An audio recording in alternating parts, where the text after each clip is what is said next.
اندھی تقلید سے اجتناب۔ کامیابی کا ایک راز یہ ہے کہ ہم بے سوچے سمجھے دوسروں کی پیروی سے پرہیز کریں اور اس طرح اپنی فطرت کے خلاف اعلان جنگ نہ کریں۔ ہم کو چاہیے کہ ہم دوسروں کے ایسے کام کو شروع نہ کر بیٹھیں جس کی صلاحیت ہم میں نہیں ہے۔ ہم کو یہ بھی جان لینا چاہیے کہ مطلق طور پر ہر اعتبار سے دوسروں جیسا بننے کا رجحان زندگی میں ناکامی کا سبب بنتا ہے۔ اصولاً جن لوگوں کی شخصیت میں کچھ کمی رہ جاتی ہے اور وہ بعض اوقات اس راستے میں ناکامی اور محرومی کا سامنا کرتے ہیں، تو یہ اسی وجہ سے ہے کہ وہ اپنی صلاحیت کا اندازہ لگائے بغیر آگے بڑھتے ہیں، حالانکہ انہیں چاہیے کہ وہ کسی اور راستے پر چل کر اپنی شخصیت میں موجود کمی کو پورا کرتے۔ غرور میں مبتلا ہونا، دوسروں سے حسد کرنا یا حقائق سے واقفیت کی کمی، یہ وہ باتیں ہیں جو انسان کو دوسروں کی دیکھا دیکھی کام کرنے پر اکساتی ہیں، حالانکہ وہ کام کے آغاز ہی سے اس کے انجام سے غافل ہوتے ہیں۔ متقیوں کے مولا حضرت علی علیہ السلام نے لوگوں کو 3 گروہ میں تقسیم کیا ہے۔ وہ فرماتے ہیں کہ لوگ یا تو عالم ہیں یا طالب علم ہیں، اور تیسرا گروہ ان لوگوں کا ہے جو ہر آواز پر لبیک کہتے ہیں۔ وہ ہوا میں اڑنے والے ان مچھروں جیسے ہیں جو ہوا کے رخ پر اپنے ارادے اور اختیار کے بغیر اڑتے رہتے ہیں۔ نہج البلاغہ، باب حکم و نصائح، نصیحت نمبر 147۔ اس قسم کے لوگ اپنی صلاحیت کے غنچوں کو کھلانے کی کوشش کرنے اور ان کی خوشبو ہر جگہ بکھیرنے کے بجائے اپنے فکر کے گونچے پر سرپوش ڈھک دیتے ہیں اور اسے مرجھانے دیتے ہیں۔ یہ لوگ ہر طرف اس فکر میں آنکھیں گھماتے رہتے ہیں کہ انہیں اڑنے کے لیے دوسروں کے پر مل جائیں۔ یہ لوگ اس حقیقت سے غافل ہیں کہ مخلوقات کی اس دنیا میں کوئی 2 شخص بھی ہر اعتبار سے مساوی نہیں پیدا کیے گئے ہیں۔ کوئی فرد بھی دوسروں کے یکساں اور برابر نہیں ہوتا، خواہ وہ چہروں کی بات ہو یا جذبات اور احساسات کی۔ کسی شخص کے ہاتھ کی لکیریں تک دوسروں کے جیسی نہیں ہوتی۔ جب ایسا ہے تو یہ نامعقول بات ہے کہ ہم خود کو دوسروں کی سوچ کا پابند بنا لیں اور اپنی چھپی ہوئی صلاحیتوں کے خزانوں سے فائدہ نہ اٹھائیں۔ بڑے لوگ ہمیشہ نئی راہ پر چلتے ہیں، ایسے راستوں پر چلے ہیں جن پر کسی نے قدم تک نہ رکھا ہو۔ انہوں نے انسانوں کے اس معاشرے کو نئے تحفے پیش کیے ہیں۔ ایسے عظیم لوگ زندگی بھر جدید افکار، علوم اور صنعتوں کے موجد رہے ہیں۔ ڈیکارٹ کے علمی میدان میں کامیابی کا راز یہ ہے کہ ایک دن اس نے تمام علوم خصوصاً فلسفے میں اپنی تمام معلومات اور اپنے تمام نظریات کو ذہن سے جھٹک دیا، یعنی اس نے تمام یقینی مسائل کو بھی مشکوک گردانا۔ اس نے ہر چیز میں شک کیا، حتیٰ کہ اس نے یہ بھی شک کیا کہ وہ خود بھی موجود ہے یا نہیں۔ اس بنیاد پر وہ تمام علمی اور فلسفے کے شعبوں میں ایک تبدیلی پیدا کرنے میں کامیاب ہو گیا۔ اگر وہ بھی دوسروں کی طرح عالمانہ فلسفے کی پیروی کرتا تو یہ کامیابی ہرگز اسے نصیب نہ ہوتی۔ عظیم لوگ آزادانہ غور کرتے ہیں، دوسروں کی سوچ کی قید سے رہائی کو اپنی کامیابی کی سنہری چابی خیال کرتے ہیں۔ وہ کہتے ہیں کہ خواہ ذاتی معاملے ہوں یا معاشرتی، ان میں اندھی تقلید خودکشی ہے۔ ایک انوکھی داستان۔ ماضی میں ایران کے گرم حماموں میں بگل اور ہارن ہوتے تھے۔ حمام والے لوگوں کو یہ بتانے کے لیے کہ گرم حمام کھل گئے ہیں، صبح ہونے سے 1 گھنٹہ پہلے بگل بجایا کرتے تھے۔ اتفاق سے ایک دن ایک شہر میں حمام کا بگل گم ہو گیا یا ناکارہ ہو گیا۔ گرم حمام والے نے بہت کوشش کر کے بہت زیادہ قیمت دے کر ایک بگل خریدا اور اپنا کام انجام دیا۔ ایک غریب آدمی اس شہر میں نیا آیا تھا۔ اس نے جب یہ دیکھا کہ یہاں 1 ریال کی چیز 10 ریال میں بیچی جا سکتی ہے تو وہ خوش ہو گیا۔ اس نے فوراً فیصلہ کیا کہ بہت زیادہ بگل خرید کر یہاں لائے گا تاکہ 1 کے بدلے 10 کمائے۔ اس نے اپنی تجارت کا مال اس شہر کے بڑے چوک پر سجا دیا۔ اس کا خیال تھا کہ لوگ بگل خریدنے میں ایک دوسرے سے بازی لے جانے کی کوشش کریں گے۔ اس نے بہت انتظار کیا لیکن کسی نے اسے نہیں پوچھا۔ اتفاق سے ایک دولت مند تاجر عصا ہاتھ میں لیے وہاں سے گزر رہا تھا۔ اس نے اس غریب آدمی سے اتنے بہت سے بگل اور ہارن لانے کی وجہ پوچھی۔ اس نے اپنے خیال سے اسے آگاہ کیا۔ چالاک تاجر اس کی حماقت دیکھ کر حیرت میں پڑ گیا۔ اس نے کہا کہ تم نے آخر یہ نہیں دیکھا کہ پورے شہر میں 2 سے زیادہ حمام نہیں ہیں، اتنے سارے بگل یہاں کس کام آئیں گے؟ بہرحال میں کل تمہاری خاطر ایک ایسا کام کروں گا کہ 1 ہفتے کے اندر اندر یہ سب بک جائیں گے۔ اس آدمی نے پوچھا کہ آپ کیا کام کر سکتے ہیں؟ اس تاجر نے جواب دیا کہ اس بات کا تم سے کوئی تعلق نہیں ہے، بس اتنا جان لو کہ یہاں کے لوگ اندھی تقلید کرتے ہیں اور غور و فکر نہیں کرتے۔ میں ان کی اس کمزوری سے تمہاری خاطر فائدہ اٹھاؤں گا۔ اس نے اسی وقت ایک بگل امانت کے طور پر لیا اور اپنے نوکر کے حوالے کر دیا تاکہ وہ اسے گھر میں لے جا کر رکھ دے۔ اگلے دن صبح کے وقت شہر میں یہ معروف اور دولت مند تاجر تجارت کی خاطر نکلا۔ اب اس کے ہاتھ میں عصا کے بجائے بگل تھا جسے زمین پر ٹکا ٹکا کر وہ چل رہا تھا۔ تاجر کی اس حرکت نے لوگوں کو اس کی طرف متوجہ کیا۔ لوگ بڑبڑانے لگے کہ یقیناً زندگی اور تجارت میں اس شخص کی کامیابی کا راز اس کے اسی قسم کے کام ہیں، مثلاً اس نے عصا کی جگہ بگل کا سہارا لیا ہے۔ کچھ لوگوں نے اس خیال کی تائید بھی کر دی۔ اندھی تقلید کرنے والوں کے شہر میں ایک شور سا بپا ہو گیا۔ لوگوں نے اپنے اپنے کاموں کو خیرباد کہا اور بگل خریدنے میں مشغول ہو گئے۔ زیادہ وقت نہیں گزرا تھا کہ تمام بگل بک گئے۔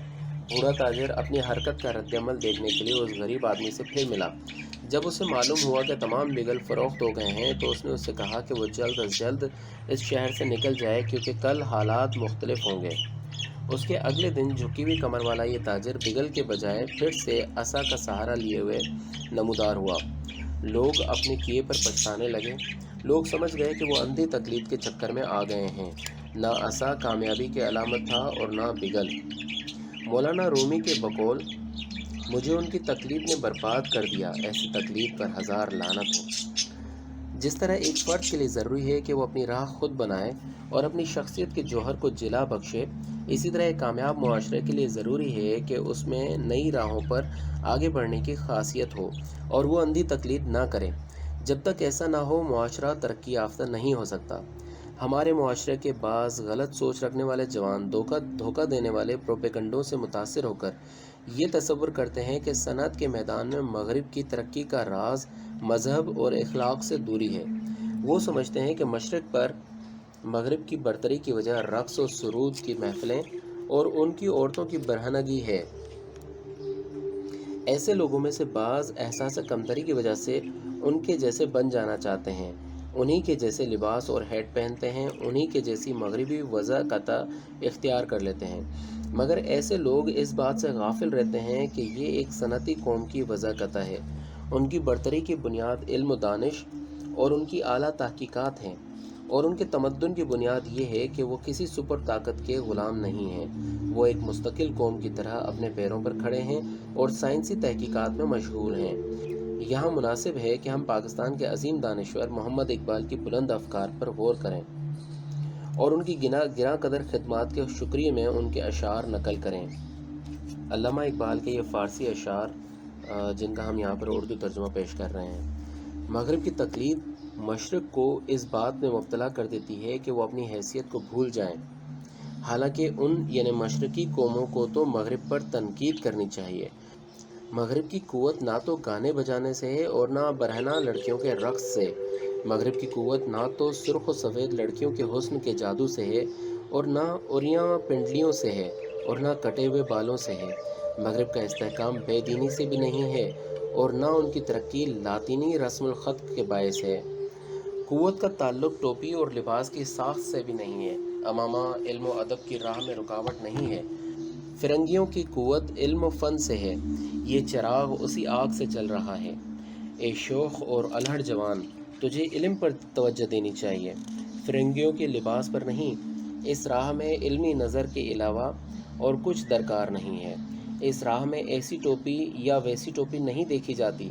اگر تم کو ذہین اور قابل بننے کی فکر ہے تو بس یہی بس ہے۔ اگر تمہاری طبیعت کچھ علم حاصل کرنے پر مائل ہے تو یہی کافی ہے۔ مغرب زدہ قومیں اپنے ذہنوں کو جھنجھوڑنے، بڑی ظالم طاقتوں کے ہاتھوں کو توڑنے اور زندگی کی راہ کو علم و فکر کے چراغ سے روشن کرنے کے بجائے مغربی لباس اور ہیٹ میں پناہ لیتی ہیں۔ کسی بھی قوم کے پاس جب تک اس کا اپنا مستقل تعلیمی اور اقتصادی نظام نہ ہو اس وقت تک وہ زندگی میں کوئی نمایاں کام انجام نہیں دے سکتی۔ ہمارے پاس سن 1268 قمری سے دارالفنون نامی ایک علمی اور تحقیقاتی ادارہ موجود ہے۔ اس ادارے کے کام کا آغاز ایک بہت بلند ہمت اور ذہین اور عظیم ایرانی شخص مرحوم مرزا تقی خان امیر کبیر نے کیا تھا۔ سپر طاقت نے احساس کیا کہ ایرانی قوت ایک نئی راہ پر گامزن ہو گئی ہے اور مزید ایسے راستوں پر چلنا چاہتی ہے جن پر ابھی تک کوئی نہیں چلا۔ پھر زیادہ عرصہ نہ گزرا تھا کہ ظلم اور استعمار کے نوکروں نے انہیں کاشان شہر کے ایک حمام میں قتل کر دیا۔ اس کے بعد سے آج تک 100 سال سے زیادہ عرصہ گزر چکا ہے، لیکن ہمارے تعلیمی اداروں میں سائنس اور دیگر علوم پر انتہائی معمولی تحقیق بھی نہیں ہو پائی ہے۔ موجودہ دور کے زبردست شاعر شہریار نے تعلیمی نصاب کے بارے میں اپنے دل کی آواز اشعار کے سانچے میں ڈھال کر کچھ اس طرح کہا ہے۔ ہم اس فارسی شاعری کا اردو ترجمہ پیش کر رہے ہیں۔ ہمارا تعلیمی نظام جہالت میں اضافے کے لیے ہے، اس لیے کہ ہم برے رہیں لیکن خود کو اچھا سمجھتے رہیں۔ یہ جوانوں کو زندگی کا ایک درس بھی نہیں دیتا۔ اس میں طوطے کی طرح بے فائدہ قصہ رٹ لینا ہوتا ہے۔ ایسے اسکولوں کا دروازہ بند ہو جانا چاہیے جس کا مقصد ایک قوم کے سامنے ذلت کا دروازہ کھولنا ہو۔ بیدار ہو جاؤ کہ اجنبی کی سارنگی کا نغمہ گہری نیند سلا دینے کے لیے ایک لوری ہے۔ ایسا تعلیمی ادارہ جو تمہاری عمر کے ابتدائی حصے کو برباد کر دے، اس میں داخل ہونے کا نقصان یہ ہے کہ از سر نو علم حاصل کرنا ہوگا اور علم حاصل کرنے کا ذوق پیدا کرنے کے لیے مزید 6 سال درکار ہوں گے۔ اگر آج ہماری یونیورسٹی کا وائس چانسلر یہ بات کہے تو بیجا نہیں ہے کہ ہمارے انٹر پاس طلباء فارسی نہیں جانتے، اور جب وہ فارسی نہیں جانتے تو یقیناً وہ کچھ بھی نہیں جانتے۔ پیروی کرنے والی قوم جو استقلال کے ساتھ غور و فکر کرنے سے بیزار ہو اور ہمیشہ دوسروں کی فکر پر تکیہ کرتی ہو، وہ بھیڑوں کے ایک گلے کی طرح سے ہے۔ پہلی بھیڑ جو کرے دیگر تمام بھیڑیں بھی وہی کرتی ہیں۔ اگر ایک بھیڑ کے سامنے لکڑی کی رکاوٹ کھڑی کر دیں تاکہ وہ اس کے اوپر سے پھلانگ کر آگے بڑھے تو تمام بھیڑیں اس کی دیکھا دیکھی اسی طرح پھلانگ کر آگے بڑھیں گی، حتیٰ کہ اگر آپ لکڑی ہٹا بھی دیں تو بھی اس جگہ پہنچ کر باقی بھیڑیں ضرور چھلانگ لگائیں گی۔ کہتے ہیں کہ فچی نامی علاقے کا سردار ایک کوہستانی راستے کو عبور کر رہا تھا۔ اس کے پیچھے پیچھے لوگوں کا ایک دستہ بھی تھا۔ اتفاق سے ان کا سردار زمین پر گر گیا۔ یہ دیکھ کر فوراً تمام لوگوں نے خود کو زمین پر گرا دیا۔ صرف ایک شخص کھڑا رہا۔ اس نے اس غلط پیروی پر باقی لوگوں کی مذمت کی۔ آپ کو تعجب ہوگا کہ باقی تمام لوگوں نے الٹا اسی پر تنقید کی اور کہا کہ کیا تم سردار سے زیادہ اور بہتر سمجھ بوجھ رکھتے ہو؟ آج اگر ہم پاکستان کے موجودہ نظام کو دیکھیں اور پاکستان کے تعلیمی اداروں کا حال دیکھیں تو یقیناً ہمیں کچھ اس سے ملتا جلتا حال ہی نظر آتا ہے۔ ہماری عظیم آسمانی کتاب قرآن مجید میں اندھی تقلید اور دوسروں کی فکر پر تکیہ کرنے کی بے انتہا مذمت کی گئی ہے۔ حضرت ابراہیم کی اولاد ایک مدت تک توحید کے پرچم بردار اور بت پرستی کے خلاف جہاد کرنے والی تھی، لیکن غلط پیروی کی زیر اثر وہ سینکڑوں سال تک لکڑی اور دھات کے بتوں کی پرستش میں مبتلا رہی۔ اس نے خانہ خدا یعنی کعبہ کو لات و منات و عزا نامی بتوں کا گھر بنا دیا۔ ہوا یہ تھا کہ حضرت ابراہیم کی اولاد میں ایک شخص اپنی سرداری کے زمانے میں حجاز سے باہر سفر پر گیا۔ دوران سفر بت پرست اقوام کی حالت نے اسے متاثر کیا۔ اس نے فوراً ایک بت اپنے ساتھ رکھ لیا۔ اس طرح ایک توحید پرست قوم اس کی اندھی تقلید کے اثر میں مشرک ہو گئی۔ البتہ اندھی تقلید سے ہماری مراد غلط قسم کے نقصان دہ پیروی ہے، ورنہ اگر تقلید کے معنی یہ ہو کہ نادان دانا سے اور اناڑی ماہر سے رجوع کرے تو یہ تقلید مذموم اور بری نہیں ہے، بلکہ ایسی تقلید تو ترقی یافتہ معاشروں میں زندگی کی اساس شمار کی جاتی ہے۔ بیمار ڈاکٹر سے رجوع کرتا ہے، کام کرنے والا کاریگر سے رجوع کرتا ہے اور ان کی باتوں کو بے چوں و چرا مان لیتا ہے۔ غلط پیروی کرنے والے ایک صوفی کا قصہ۔ ایک خانقاہ میں دسیوں تہی دست درویش زندگی گزار رہے تھے۔ اتفاق سے ایک اور درویش سفر سے واپس لوٹا اور اپنے گدھے کو خانقاہ کے رکھوالے کے حوالے کیا اور خود خانقاہ میں آ گیا تاکہ ایک رات درویشوں کی بزم میں شرکت کرے۔ بھوکے درویشوں نے اس کی آمد کو غنیمت جانا۔ خلوت میں میٹنگ ہوئی۔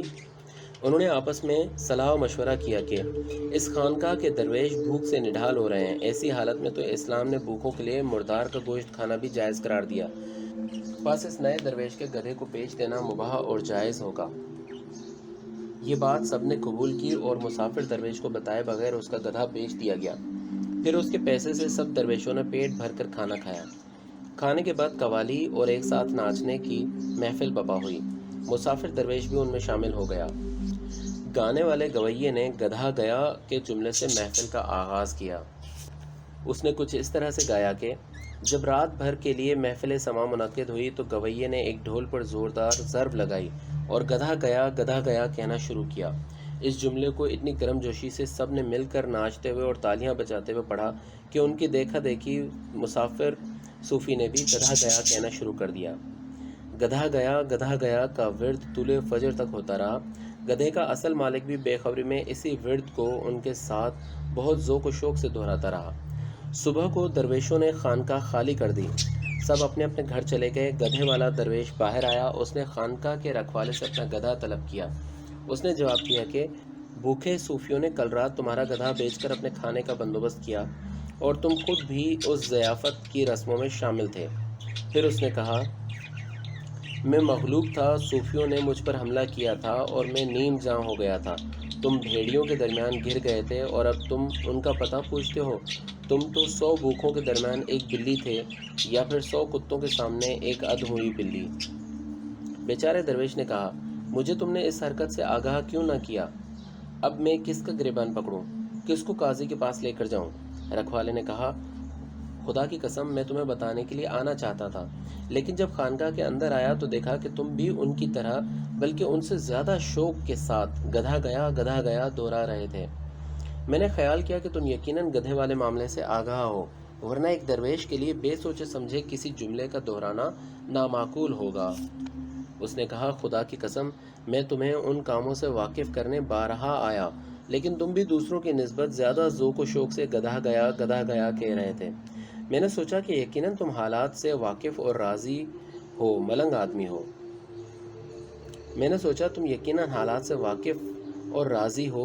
آدمی ہو۔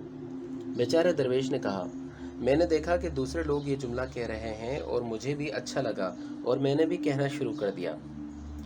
اب جس پریشانی میں مبتلا ہوں یہ اسی اندھی تقلید کا نتیجہ ہے۔ اس نے کہا کہ وہ لوگ اچھے انداز سے ایک جملہ کہہ رہے تھے تو مجھے بھی ان کا ساتھ دینے کا شوق ہوا۔ مجھے ان کی تقلید نے برباد کر دیا۔ ایسی تقلید پر ہزار لعنت ہو۔ ایسے ناکارہ لوگوں کی تقلید کا کیا حاصل جنہوں نے روٹی کی خاطر اپنی عزت مٹی میں ملا دی۔ آج کل مغرب زدہ قومیں مغربی صنعتوں کی شان و شوکت پر فریفتہ ہیں اور اپنے تشخص کو اس طرح کھو بیٹھی ہیں کہ گویا وہ خود کسی تہذیب اور علم و فنون کی وارث نہیں ہیں۔